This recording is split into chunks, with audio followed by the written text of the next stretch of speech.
Le roi s'est dépouillé. Il est tête nue, seulement revêtu d'une tunique de lin. Il est pieds nus. Et le roi s'avance. Dans ses mains, il porte une couronne, non pas sa couronne, mais la couronne d'épines, la couronne du Christ.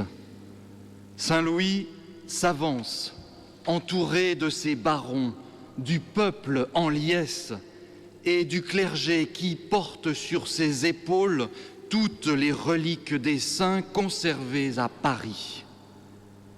Cette procession solennelle de 1239 montre l'unique peuple de Dieu rassemblé.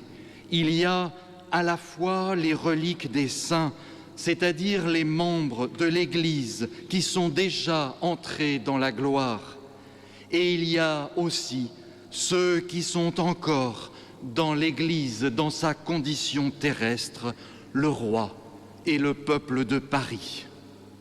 Tous sont dans la joie pour célébrer, pour l'arrivée de la couronne d'épines.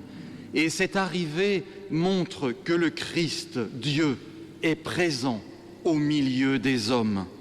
Les Parisiens se réjouissent de cette présence.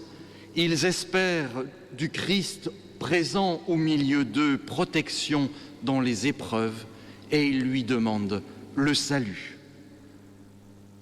Ce jour d'août 1239, la couronne d'épines achève un long périple qui l'a mené de Constantinople à Venise, puis de Venise à Vincennes, et enfin, ce dernier jour, à Paris.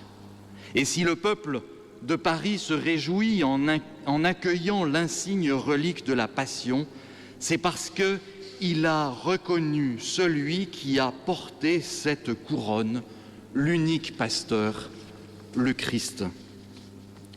Ce territoire qu'on appelle aujourd'hui l'Île-de-France et qui s'appelait alors la France tout court, eh bien ce territoire, lorsque Jésus était sur la terre dans son corps, était habité par un peuple, par une tribu païenne, celle des Parisii.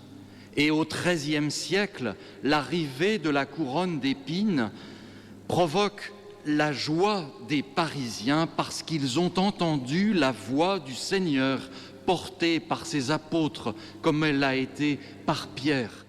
Et nous entendons le Seigneur nous dire « J'ai encore d'autres brebis qui ne sont pas de cet enclos. Celles-là aussi, il faut que je les conduise.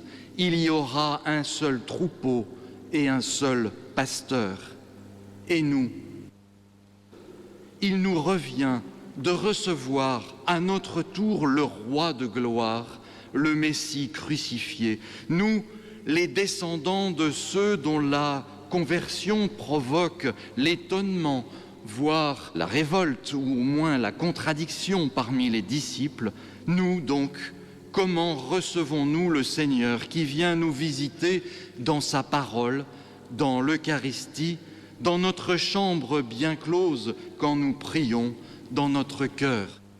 Il arrive que l'histoire de l'ordre des prêcheurs, vous l'entendez, croise l'histoire de France. Saint Louis avait envoyé 2 frères dominicains à Constantinople. Ces frères étaient nommés Jacques et André. Et Jacques avait été prieur du couvent de Constantinople. Il connaissait la Sainte Couronne, il pouvait l'authentifier et c'est lui qui l'a accompagné sans discontinuer de Constantinople jusqu'à Paris.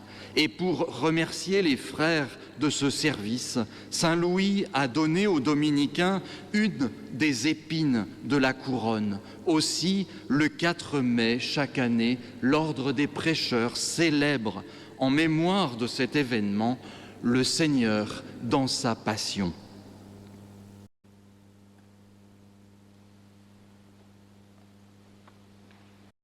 Notre vénération ne s'arrête pas pourtant aux reliques, elle s'adresse à celui qui est mort et ressuscité pour nous.